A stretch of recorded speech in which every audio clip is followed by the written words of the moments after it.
Hello बच्चों, good morning. तो आज हम लोग टेंस में आगे पढ़ेंगे, टेंस के प्रकार के बारे में, टाइप्स ऑफ टेंस के बारे में। कल हम लोगों ने टेंस के बारे में पिछली वीडियो में हम लोगों ने जाना था। आज जो हम लोग पढ़ने के लिए जा रहे हैं वो टेंस के प्रकार के बारे में, टेंस के प्रकार के बारे में जा रहे हैं पढ़ने के लिए। तो इसलिए आप सभी लोग कृपया ध्यान से रहिएगा, सुनना है, अपना ध्यान बोर्ड पे बना के रखना है, ठीक है। तो जैसा कि कल हम लोगों ने पढ़ा था बच्चों, क्या पढ़ा था, तो टेंस के प्रकार के बारे में। कि टेंस पहले तो 3 प्रकार की होते हैं, मतलब प्रेजेंट टेंस, पास्ट टेंस और फ्यूचर टेंस होता है ना। तो प्रेजेंट टेंस का भी पार्ट्स होता है। तो सबसे पहले हेडिंग देंगे हम लोग प्रेजेंट टेंस। प्रेजेंट टेंस, ये जो प्रेजेंट टेंस होता है बच्चों, ये 4 प्रकार का प्रेजेंट टेंस होता है। इसमें भी होता है पहला सिंपल प्रेजेंट टेंस, इसी को हम लोग कह सकते हैं present definite, present indefinite tense. दूसरा होता है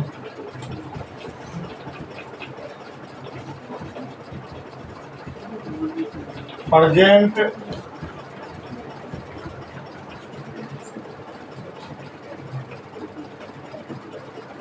कंटिन्यूअस टेंस, इसी को हम लोग कह सकते हैं प्रेजेंट परफेक्ट टेंस, इसी को हम लोग प्रेजेंट इम्परफेक्ट टेंस कह सकते हैं। उसके बाद होता है तीसरा जो होता है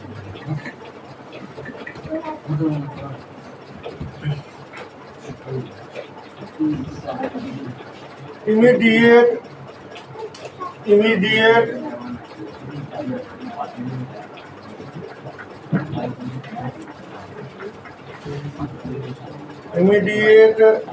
प्रेजेंट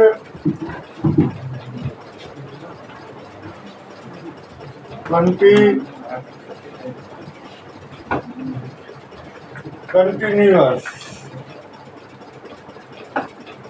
टेंस।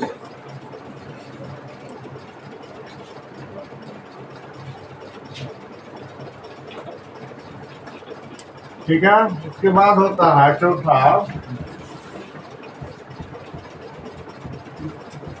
प्रेजेंट, लिखते चलो,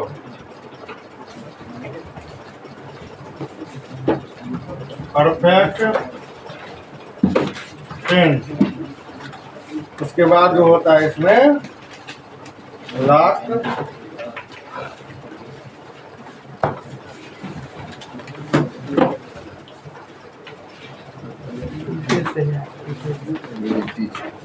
प्रेजेंट परफेक्ट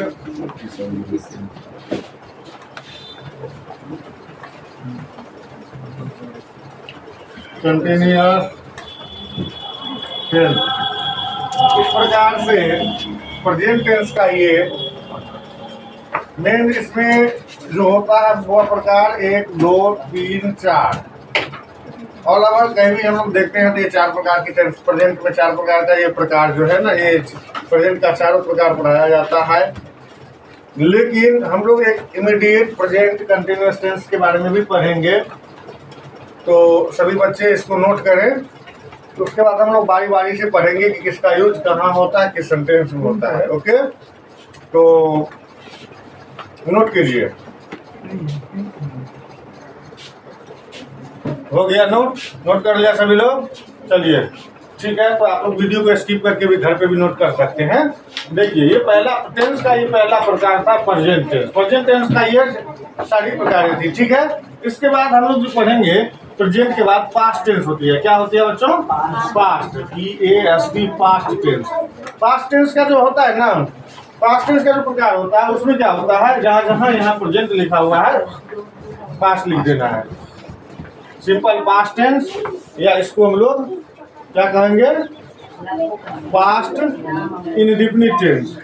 इसको हम लोग प्रेजेंट को यहाँ पे पास्ट करेंगे, पास्ट कंटिन्यूअस टेंस, या इसी को हम लोग कहेंगे पास्ट इम्परफेक्ट टेंस कहेंगे। ठीक है बच्चों? उसके बाद जो होता है आपको एक होता है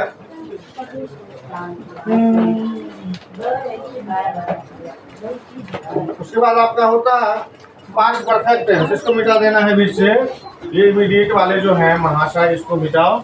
उसके बाद आपको होता है क्या, तो पास्ट परफेक्ट टेंस होता है। ठीक है, पास्ट परफेक्ट टेंस। उसके बाद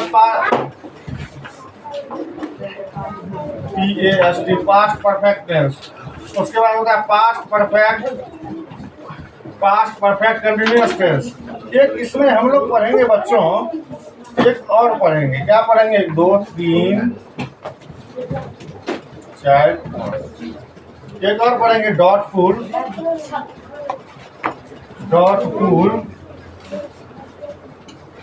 past tense, doubtful past tense. ठीक है बच्चों, तो इसको भी नोट किया जाए। तो बच्चों नोट कर लिया सभी लोग? चलिए अब हम लोग जो है ना, ये तो दूसरा प्रकार था टेंस का। इसके बाद हम लोग टेंस का तीसरा प्रकार पढ़ेंगे। जो टेंस का तीसरा प्रकार जो होता है वो होता है फ्यूचर टेंस। क्या होता है? फ्यूचर टेंस होता है। तो ध्यान देना है आपको, जहाँ जहाँ पास्ट लिखा हुआ है वहाँ फ्यूचर लिख देना है। तो पहला हो जाएगा simple FUTURE, simple future tense, या FUTURE, फ्यूचर इंडेफिनिट टेंस भी कर सकते हैं इस तरह से। ये दूसरा जो हो जाएगा FUTURE, फ्यूचर कंटिन्यूअस टेंस, या इसको हम लोग future FUTURE, future imperfect tense भी बोल सकते हैं।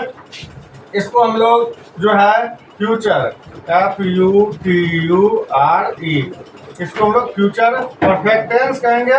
उसके बाद जो होगा वो हो जाएगा आपका FUTURE,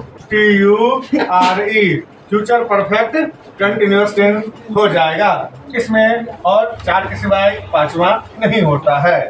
चलिए अब आप लोग इस चारों को नोट कीजिए। ठीक है, नोट करो।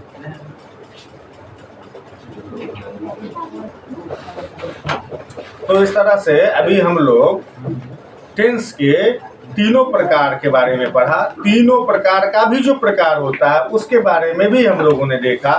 अब पूरे डिटेल में हम लोग टेंस के दुनिया में उतर रहे हैं। तो बच्चों, जैसे एक नदी का घाट होता है ना, एक सीढ़ी उतरते हुए जब पानी के समीप लोग आता है उसके बाद ना छलांग लगाता है। तो आप लोग उस तालाब के अंतिम सीढ़ी पे आ गए हैं। अब आप लोगों को तालाब में छलांग लगाना है। मालूम है ना आप लोगों को कि तालाब में जब छलांग लगाइएगा तो आपको तैरते रहना है, नहीं तो डूब जाइएगा। उसी तरह से अब जो है हम लोग टेंस के दुनिया में उतर रहे हैं। इंग्लिश का जो सबसे रंगीन दुनिया है टेंस का, उसी में अब हम लोग उतरने के लिए जा रहे हैं। तो याद रहे, जिस तरह से तालाब में तैरना छोड़ दीजिएगा, हाथ पैर चलाना छोड़ दीजिएगा तो डूब जाइएगा, उसी तरह से इस टेंस के एक भी क्लास यदि अगर आप एब्सेंट कर गए या आप थोड़ा सा भी लापरवाही क्लास में बढ़ते तो टेंस सीख नहीं पाइएगा। जब टेंस नहीं सीख पाइएगा तो याद रखिएगा इंग्लिश जीवन में कभी भी नहीं सीख पाएंगे। ठीक है ना? टेंस जो है इंग्लिश का रीड है, हम तो बता दिए ना। टेंस क्या है? टेंस की जो बनावट है ना, वो एक गन की तरह है, बंदूक की तरह।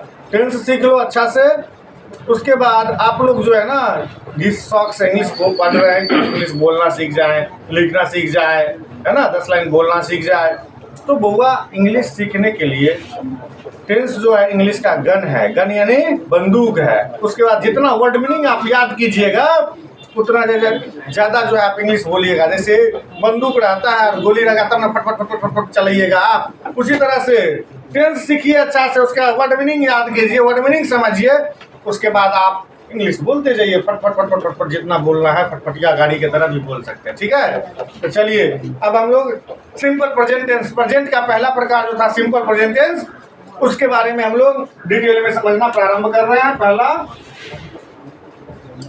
Simple present tense. टेंस का जो सबसे बड़ा हिस्सा है वो सिंपल प्रेजेंट टेंस है, और अंग्रेजी बोलचाल में जो सबसे ज्यादा यूज होता है टेंस में सिंपल प्रेजेंट टेंस का ही होता है।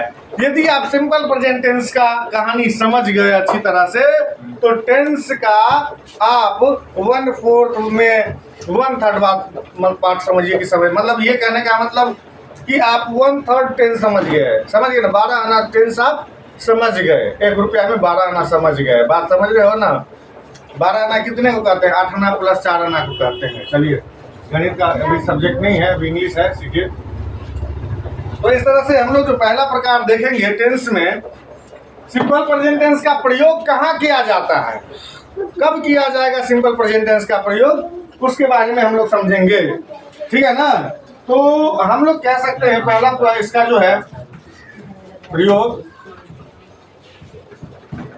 Simple present tense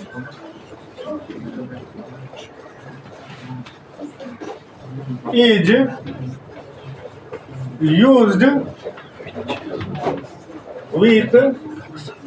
that action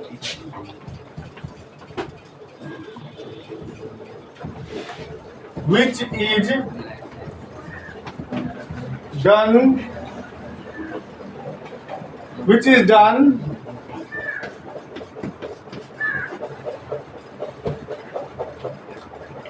habitually or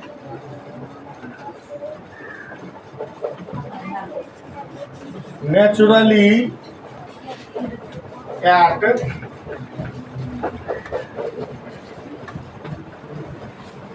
present.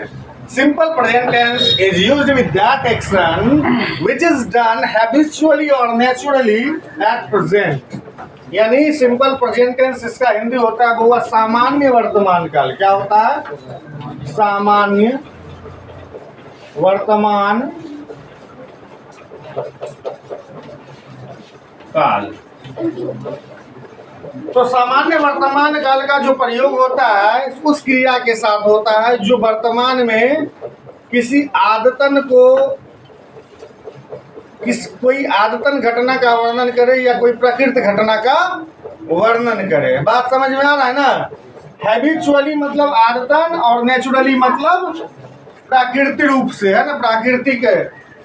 मतलब कहते हैं कि जो सिंपल प्रेजेंट टेंस का जो पहला प्रयोग होता है वो वहां पे होता है जहां पे कोई घटना या कोई काम जो हो रही है वो या तो आदतन रूप में हैबिचुअली हो रही हो या फिर नेचुरली हो रही हो। समझ रहा है बात? अब ये परिभाषा था, इससे तो हमको पता चल रहा है कि आप लोगों को कितना समझ में आया होगा। लेकिन अब जो हम उदाहरण देने के लिए जा रहे हैं, कृपया उस उदाहरण पे आप सभी लोग ध्यान बनाए रखेंगे, इससे आपको स्पष्ट हो जाएगा कि क्या ये परिभाषा क्या कह रहा है। तो हम जैसे लिखे कि सचिन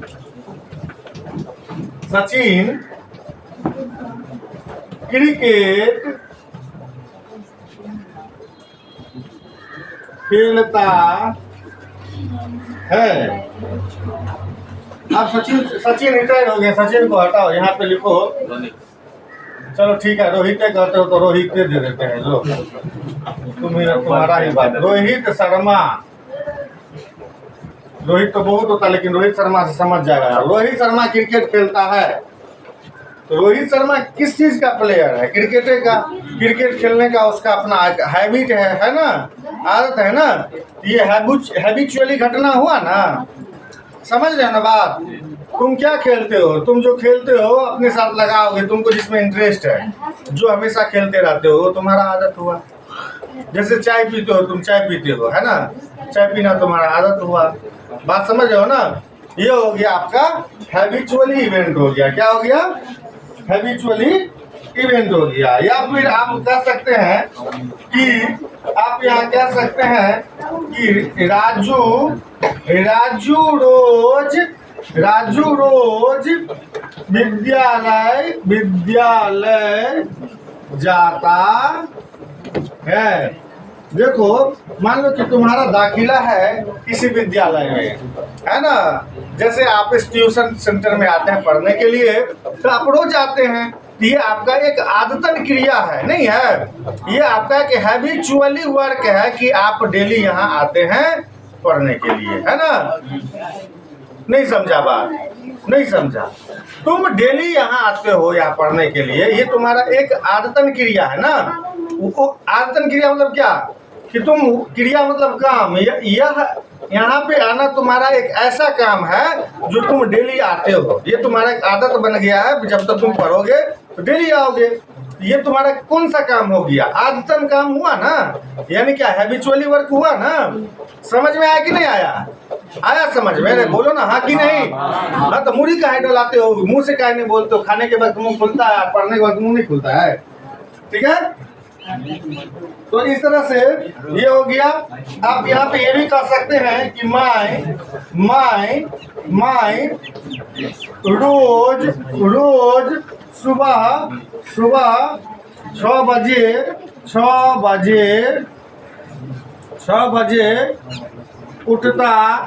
उठता हूँ। मान लीजिए किसी का आदत है कि सुबह 4 बजे ही उठ जाना, और किसी का आदत है सुबह 6 बजे उठना, किसी का आदत है सुबह को 12 बजे उठना। ऐसा भी भैंस होता है मनुष्य प्रजाति में, जो 12 बजे उठता है दिन में, या 10 बजे उठता है दिन में जाके। हाँ, समझ गया ना। तो देखने को मिलेगा, चिंता नहीं कीजिए। अभी आप लोगों का बहुत ज्यादा ये व्यवस्था नहीं हुआ है, आएगा। ऐसा भी आदमी आपके सामने आएगा जो दिखेगा आपको 12 बजे 10 बजे तक सोते हुए। समझ गया ना। तो ये हो गया आपको। तो इस तरह से बउआ ये तो हो ही गया आपको। ये मतलब ये उदाहरण से आप समझ में आ रहा है ना।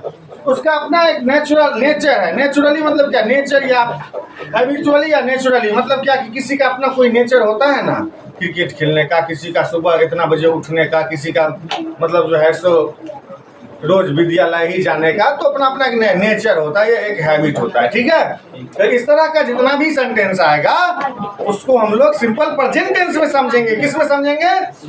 जल्दी समझने का प्रयास कीजिए आप लोग। तो ये हो गया।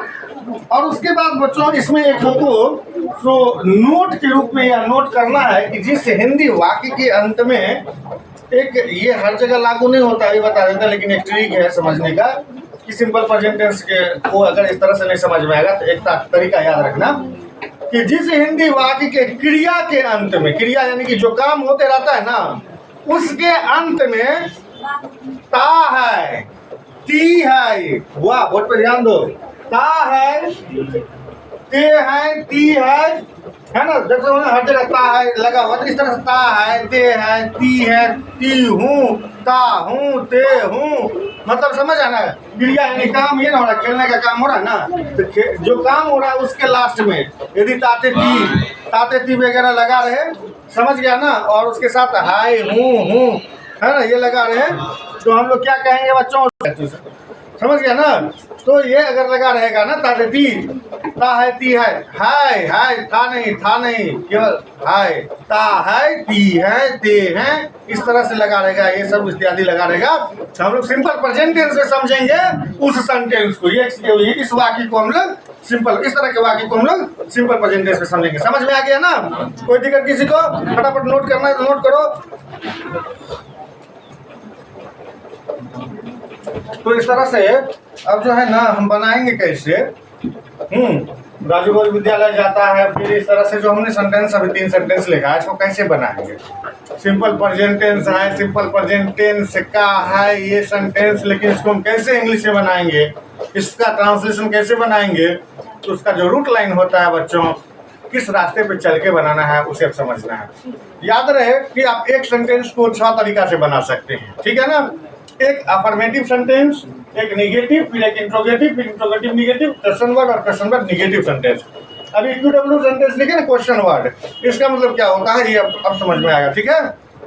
आप सभी लोग बोर्ड पे ध्यान रखें। देखो जिस सेंटेंस में तो जिस सेंटेंस में, ठीक है ना, तो अफर्मेटिव सेंटेंस जो होता है कैसे पहचानेंगे? तो जिस सेंटेंस में ना नहीं लगा हो, ना क्या लगा हो, मतलब कोई लोचा नहीं लगा हो, सिंपल सीधा साधा बंदा हो, मतलब सिंपल सीधा साधा सेंटेंस हो, तो उसको हम लोग अफर्मेटिव सेंटेंस कहते हैं। ठीक है। निगेटिव मतलब क्या? निगेटिव जो है आबि गए तो हमने कि नकारात्मक नकार देना है, नकारना यानी नहीं कह देना है।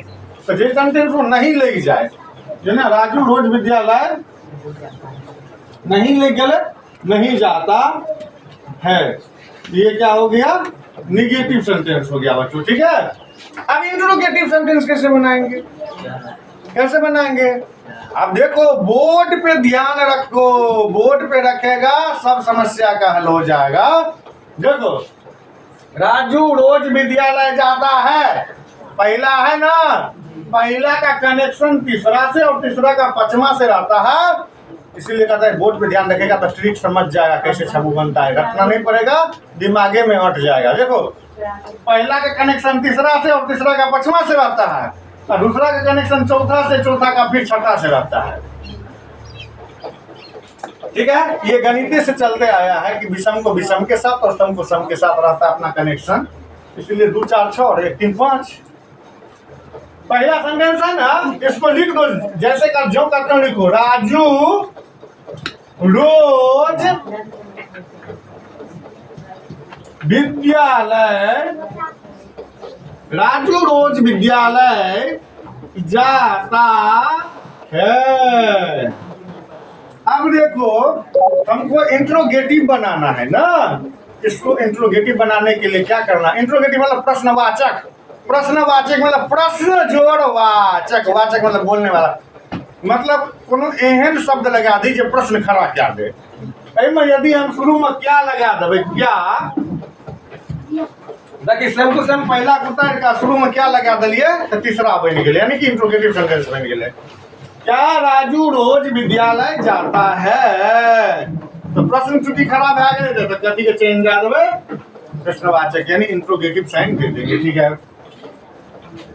बउआ। अब क्या करो, चौथा बनाना है हमको, तो चौथा के लिए क्या करेंगे? दूसरा को उतारो, बोले ना दूसरा का चौथा से कनेक्शन है, तो क्या लिखा है? राजू रोज विद्यालय,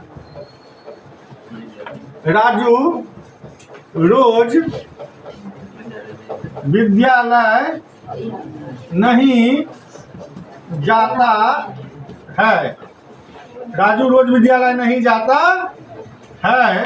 अब यहाँ पे अगर हम क्या लगा दिए, क्या लगा दिए, तो इंट्रोगेटिव निगेटिव नहीं भी लगा है, इसलिए इंट्रोगेटिव निगेटिव सेंटेंस। समझ गया?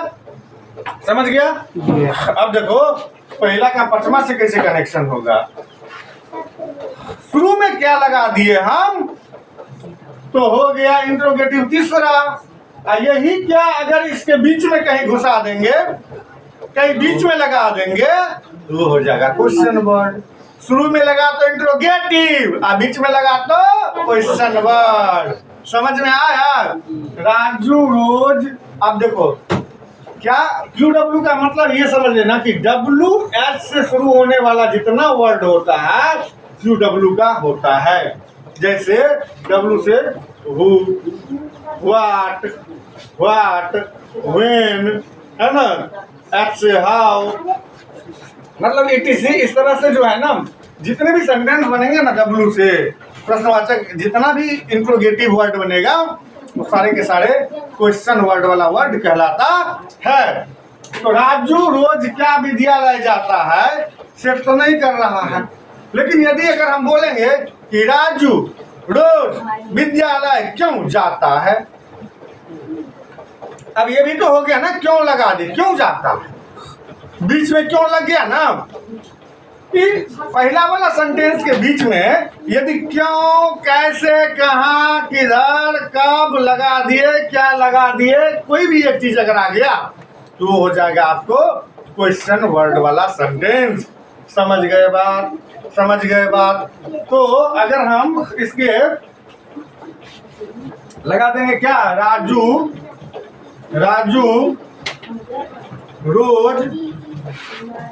रोज विद्यालय रोज विद्यालय क्यों जाता है? क्यों जाता है? राजू रोज विद्यालय क्यों जाता है? ये हो गया आपका, देखो पहला के साथ क्यों लगा दिए बीच में तो हो गया पचमा, और दूसरा के बीच में लगा दो। देखो दूसरा के बीच में क्यों लगा देंगे कि राजू रोज विद्यालय क्यों नहीं जाता है? क्यों नहीं जाता? वो वीडियो में आ रहा है ये चीज जी, ये नीचे वाले लाइन आ रहा है वीडियो में। चलिए ठीक है, राजू रोज विद्यालय क्यों नहीं जाता है, समझ में आ रहा ना? तो अब तो ये तो हो गया आपका कहानी किस चीज का हुआ, छब्बू सेंटेंस बनाना सीख गए। अगर हम हिंदी का एक सेंटेंस आपको दे देंगे तो अब आप लोग सारे सेंटेंस को बना देंगे। रोहित शर्मा क्रिकेट खेलता है, रोहित शर्मा क्रिकेट नहीं खेलता है, रोहित शर्मा क्रिकेट खेलता है, क्या रोहित शर्मा क्रिकेट नहीं खेलता है, रोहित शर्मा क्रिकेट क्यों खेलता है, रोहित शर्मा क्रिकेट क्यों नहीं खेलता है। हो गया ना छो? इस तरह से आप सारे को बना लेंगे ना आप लोग। हाँ या नहीं? मुंह से बोलो, जोर से बोलो। हाँ, मुंह में बकार नहीं जाओ, बोल। हेलो, समझ में? चलिए देखिए अब इसको कैसे बनाएंगे। अफर्मेटिव सेंटेंस जो बनाएंगे हम, इसका जो बनाने का रूप होता है, स्ट्रक्चर होता है, बनावट जो होता है,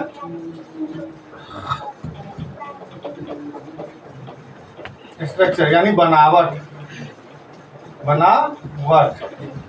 इसका बनावट जो होता है ना, हम सबसे पहले सिंपल प्रेजेंट टेंस का पहला जो होता है ना, अफर्मेटिव का बनावट सब्जेक्ट होता है, फिर V1 या V5 होता है, और उसके बाद क्या होता है बउआ?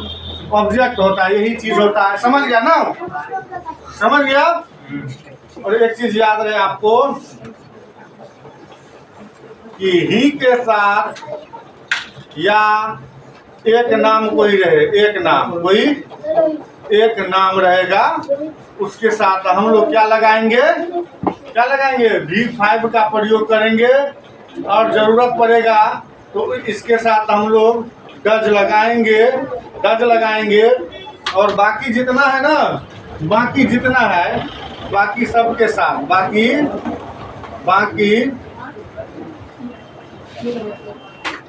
सबके साथ हम लोग क्या लगाएंगे? V1 लगाएंगे, और जरूरत पड़ेगा तो क्या लगाएंगे? डू लगाएंगे। बात आया समझ में? बाकी का मतलब क्या कि आई वी है ना, यदि मैं वह लगाएगा, ही किसका होता है? वह का एक नाम, वह या एक नाम रहेगा कोई, तो वहाँ V5 का प्रयोग करेंगे, वर्ब का पांचवा रूप लगाएंगे। और यदि माई रहेगा, तुम रहेगा, हम रहेगा, हम लोग रहेगा, कोई दो नाम रहेगा, समझ गया ना बात? उसके साथ हम क्या लगाएंगे? V1। क्या लगाएंगे? V1। और जरूरत पड़ेगा तो क्या लगाएंगे बुआ? डज लगाएंगे। समझ में आ गया ना? अब देखो सबसे पहली बात ये कि इसमें हम लोग सब्जेक्ट, वर्ब और ऑब्जेक्ट को पहचानेंगे, ठीक है ना? क्या करेंगे हम इस सेंटेंस में? सबसे पहले सब्जेक्ट, वर्ब और ऑब्जेक्ट। देखो बनावट क्या कहता है कि सब्जेक्ट, वर्ब, ऑब्जेक्ट खोज लो तो तुम्हारा काम तमाम हो जाएगा, ठीक है ना? अब देखो बुआ, राजू रोज विद्यालय जाता है, लिखा है ना। अब इसमें हमको ये बताओ कि काम कौन सा हो रहा है? कौन सा काम हो रहा है? जाने का। राजू रोज विद्यालय जाता है, अधिक काम जाएगा। जे काज हित रही है, जो काम होता रहता है बुआ क्या कहलाता है? वर्ब कहलाता है। क्या कहलाता है? अब देखो इस काम को जो करता है ना, वो क्या कहलाएगा? करता यानी करने वाला कर्ता कहलाएगा ना। सब्जेक्ट को हिंदी में हम लोग कर्ता कहते हैं, ठीक है? तो इसके साथ यदि अगर बउआ हम कौन लगा के सवाल कर देंगे तो ऐसे भी हमें सब्जेक्ट मिल जाए। कौन जाता है? राजू। कौन जाता है? उत्तर में क्या आया? राजू। तो राजू क्या हो जाएगा? जब हम सब्जेक्ट, वर्ब, ऑब्जेक्ट आप लोगों को पढ़ाए थे तो ये समझा दिए थे, सिखा दिए थे। जो बच्चा आए होंगे उन्हें याद भी होगा, ठीक है? कौन जाता है? राजू जाता है, ठीक है? चलिए अब इसके बाद हम यदि हम इसी वर्ब के साथ क्या, कहाँ जैसे शब्द लगा के प्रश्न करेंगे तो हमें ऑब्जेक्ट मिलेगा। तो कहाँ जाता है, यदि हम लिखेंगे कहाँ जाता है तो कहाँ जाता है? ये हमारा क्या हो गया? ऑब्जेक्ट हो गया। अब इसमें दो ऑब्जेक्ट है, दो ऑब्जेक्ट है। कौन सा? डायरेक्ट और इनडायरेक्ट। समझ गया? जो प्रत्यक्ष रूप से काम होता है उसे हम लोग क्या कहते हैं? डायरेक्ट। जिसका काम पर में जिसका सीधा सीधा असर पड़ेगा, डायरेक्ट इफेक्ट पड़ेगा जिसका, उसे डायरेक्ट ऑब्जेक्ट कहेंगे। और जिसको पीठ पीछे वाला बात हो जाएगा, मतलब अप्रत्यक्ष रूप से कोई काम हुआ, क्या कहेंगे हम लोग? ठीक है ना? ये ऑब्जेक्ट हो गया, ऑब्जेक्ट में डायरेक्ट हो जाएगा। और इसके बाद ये बच गया, ये तो ये हो जाएगा इनडायरेक्ट ऑब्जेक्ट। ये भी ऑब्जेक्ट होगा, उसमें ये कौन सा ऑब्जेक्ट? Indirect object. अब हम इसको बनाएंगे कैसे? बहुत ज्यादा बोर्ड में गैदरिंग हो गया, अभी तुम लोग नजर बनाए रखो, नहीं तो नजर भटका तो तुम्हारा इस कहाँ पे हम क्या लिख रहे हैं तू समझ में नहीं करेगा। चलिए, अब ये जो बनावट है ना, सब्जेक्ट V1 V5 ऑब्जेक्ट, ये हमको क्या कहता है? पहले सब्जेक्ट लिखिए। क्या कहता है? पहले सब्जेक्ट लिखिए। सब्जेक्ट क्या मिला हमको इसमें? राजू। राजू को क्या लिखेंगे हम? काजू। राजू। ठीक है। अब V1 या V5? V5। क्यों V5? क्योंकि एक नाम है, बता देना। एक नाम रहेगा या वह रहेगा, उसके साथ क्या लगाएंगे हम? क्यों? उसके साथ क्या लगाएंगे? V5। क्यों लगाएंगे V5? क्योंकि ये सिमिलर वर्ड होता है, सिमिलर के साथ V5 का प्रयोग होता है। समझ में आ गया? ये एक वचन है इसलिए। तो बुआ राजू हो गया। राजू के बाद क्रम वर्ब का लिखने के लिए वर्ब क्या है? वर्ब क्या है? जाता। जाता का क्या होता है? गो। और गो का V5 क्या होगा? गोज। क्या हो जाएगा? राजू गोज।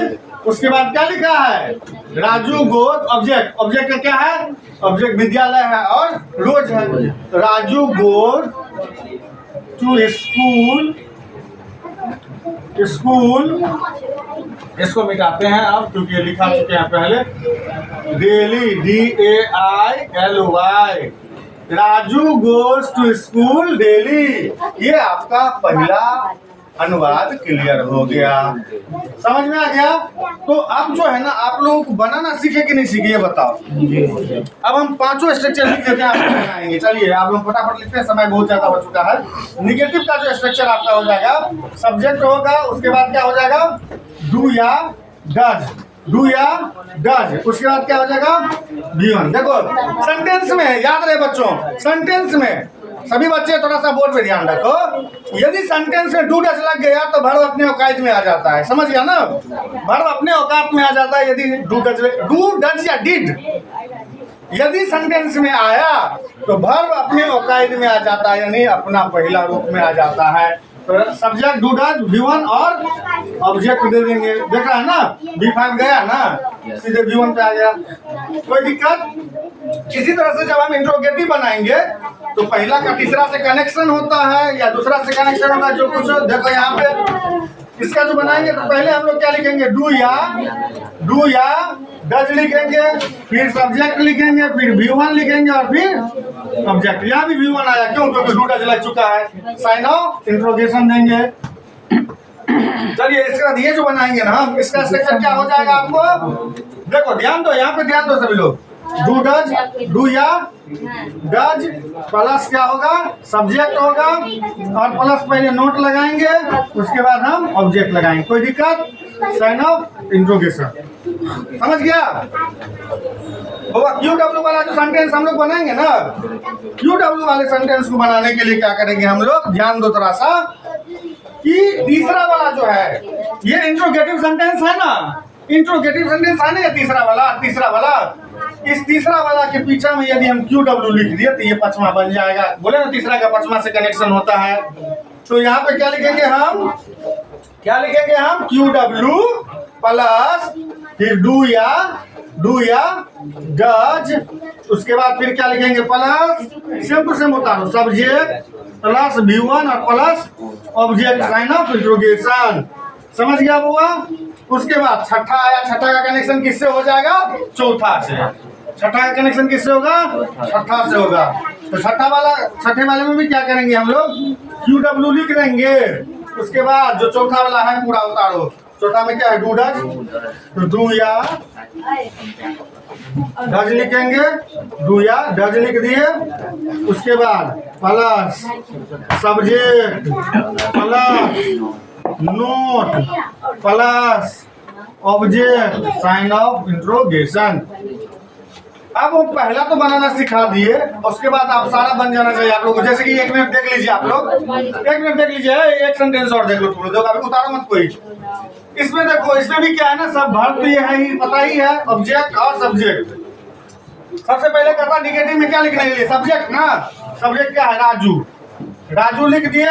राजू के बाद डू लगेगा कि डज लगेगा, तो हम लिखे हुए हैं ना कि जरूरत पड़ेगा तो V5 वाले में हम किसका प्रयोग करेंगे, डज का। यहाँ क्या हो जाएगा, राजू डज। उसके बाद डज के बाद क्या करता है वो, एक चीज यहाँ पे गलती हो चुका है, देखो नोट नहीं लगा है, प्लस उसके बाद होगा V1, मतलब होगा सब्जेक्ट, समझ गया ना, सब्जेक्ट डू डज, उसके बाद क्या लगेगा, नोट। नोट के बाद वर्ब करता लिखने के लिए, पहला गो का गोए हो जाएगा, उसके बाद ऑब्जेक्ट टू SCHOOL, स्कूल और डेली। समझ में आया, समझ में आया, अब बन जाएगा ना। अब इसमें हमको क्या करना, पहले डू डज में से चुन के लिख देना है, तब सब्जेक्ट लिखना है। तब हमको जैसे जैसे ही हमको कहेगा पहले डू डज लिखना है, उसके बाद सब्जेक्ट लिखना है, राजू लिखना है, उसके बाद जो है वर्ब है गो, उसके बाद ऑब्जेक्ट, ठीक है, सब बन जाएगा। अब इसे आप लोग नोट कर लीजिए, और जहाँ भी प्रॉब्लम हो आप लोग वीडियो को स्किप करके घर पे बार बार देखिएगा, समझ में आ जाएगा। चलिए धन्यवाद। यदि वीडियो आपको अच्छा लगा हो तो लाइक, सब्सक्राइब और कमेंट करना ना भूलें। चलिए बहुत बहुत धन्यवाद।